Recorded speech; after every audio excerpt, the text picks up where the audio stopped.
გვიახლოვდება ყურბან-ბაირამი და უკვე დაიწყეს მორწმუნეებმა საყურბნე ცხოველების შერჩევა. და აქედან გამომდინარე ზოგიერთი შეკითხვები უჩნდებათ. ინშალლა ბაირამის მოსვლამდე ამ საკითხებზეც შევეცდებით დრო და დრო უპასუხოთ თქვენ შეკითხვებს. დაკოდილი ცხოველი გამოდგება თუ არა ყურბნად?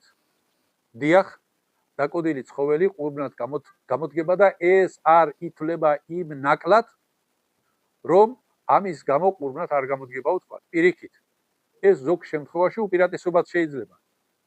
დაუკოდავი ცხოველი თუ ვთქვათ გამრავლებისთვის და რაღაც ასეთი მიზნებისთვის ჭირდება სოფელში ადამიანს, ამ შემთხვევაში ითვლება უპირატესობად, თორემ დანარჩენ შემთხვევაში თუ ვთქვათ სოფლის მეურნეობაში ვთქვათ უღელში აბამს და ტვირთს იდავს და ასე შემდეგ, ასეთ საქმეში გამოკოდილი უფრო უპირატესად ითვლება.